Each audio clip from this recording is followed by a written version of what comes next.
तो माई बाप का सहारा काम दिला देगा? विनोद, आपने इतने सालों की राजनीति देखी है, मंडल की राजनीति, कमंडल की राजनीति, कैसे देखते हैं? और ये सही कहा प्रदीप जी ने भी और संजय ने भी कि ये कमंडल फैक्टर इतना बड़ा फैक्टर नहीं है बिहार की राजनीति में। देखिए, बिहार की राजनीति अब, जैसा कि प्रदीप जी ने भी कहा और संजय भाई भी कह रहे हैं, अब बाइपोलर होती जा रही है। एक तरफ आरजेडी का विस्तार हो रहा है, दूसरी तरफ भारतीय जनता पार्टी अपना विस्तार कर रही है। अब नीतीश कुमार इस चुनाव में फैक्टर है थोड़ा बहुत, और 2025 का चुनाव तो बीजेपी उनको मुख्यमंत्री प्रोजेक्ट करके तो नहीं लड़ेगी, ये तो मान लीजिए। अब वो टाइम निकल चुका है। इसीलिए नीतीश कुमार दबाव बना रहे हैं कि लोकसभा के साथ विधानसभा का चुनाव भी करा दिया जाए। यही दबाव उन्होंने आरजेडी पर बनाया था और यही दबाव वो बीजेपी के साथ बना रहे हैं, लेकिन बीजेपी इसमें तैयार नहीं है, क्योंकि बीजेपी अपने हिसाब से करना चाहती है। ये भी एक कारण है उनके बीच में सीटों का बंटवारा और सारी चीजें तय न होने की। जहां तक माई बाप की बात है, तो तेजस्वी यादव इस बात को जानते हैं कि आरजेडी पर जो एक बैगेज रहा है लालू जी के जमाने का, माई वाला, और माई की एक थ्रेशोल्ड लिमिट वो पा चुके हैं। इसके बाद जैसा कि संजय भाई भी करें, हाँ, प्लस फैक्टर की जरूरत है, उन्हें कुछ प्लस करना है, इसलिए उनको उसमें एडिशनल वोट चाहिए। वो एडिशनल वोट फिर जब वो पुअर की बात करते हैं, तो पुअर का मतलब अति पिछड़ा।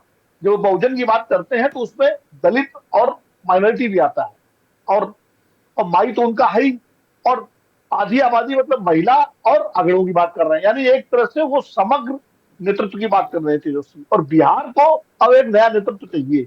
पिछले 20-22 साल से नीतीश कुमार का चेहरा देखते देखते लोग उब चुके हैं, और दूसरी तरफ लालू जी का चेहरा था जो नेपथ्य में चला गया है। तो चाहे बीजेपी हो चाहे आरजेडी हो, अब नई लीडरशिप के साथ उनको लड़ना है, और आरजेडी ने पिछड़ों की इतनी आगे बढ़कर फ्रंट फुट पर पिछड़ों की जो बात करते दिखाई दिए आज अमित शाह, क्या इसमें राजनीतिक आगे क्या परिप्रेक्ष्य सामने आता है? उसकी झलक भी दिखती है कि भाई नीतीश कुमार, जो सब मान रहे हैं यहाँ पर पैनलिस्ट, उनकी लोकप्रियता तो घटी है, कमजोर कड़ी कहीं साबित ना हो जाए, और जितना पिछड़ों में पैठ की उम्मीद उनके जरिए बीजेपी लगा रही है, उसको कहीं चेकमेट ना कर दे तेजस्वी। क्या इसकी भी बानगी दिखती है विनोद?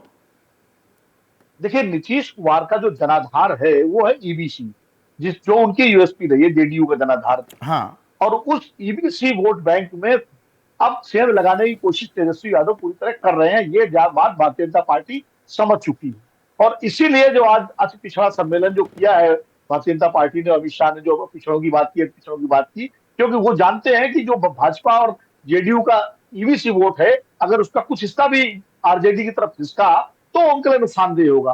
क्योंकि नीतीश कुमार उस तरह से जैसे 2019 में एसेट साबित हुए थे वो, और आप देखिए 2019 के बाद 2020 में भारतीय जनता पार्टी और नीतीश कुमार को लाले पड़ गए थे बहुमत लाने में विधानसभा चुनाव में।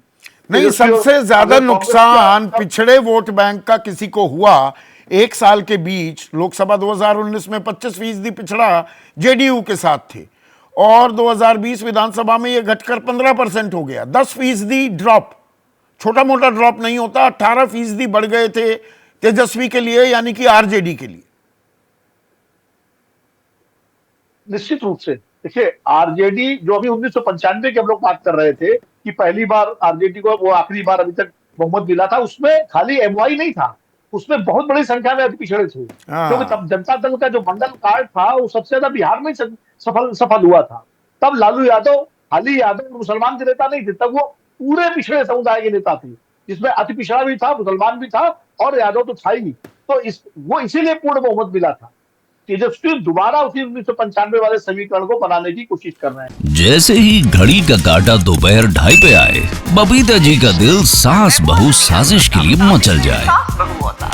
और ये है इनकी बहू, पूरे दिन ऑफिस की टेंशन हो जाए गॉन जब ये करें अपना फेवरेट शो फ्री टाइम पे ऑन।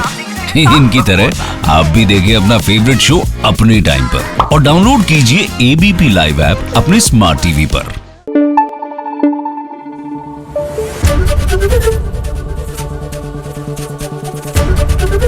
एबीपी न्यूज आपको रखे आगे।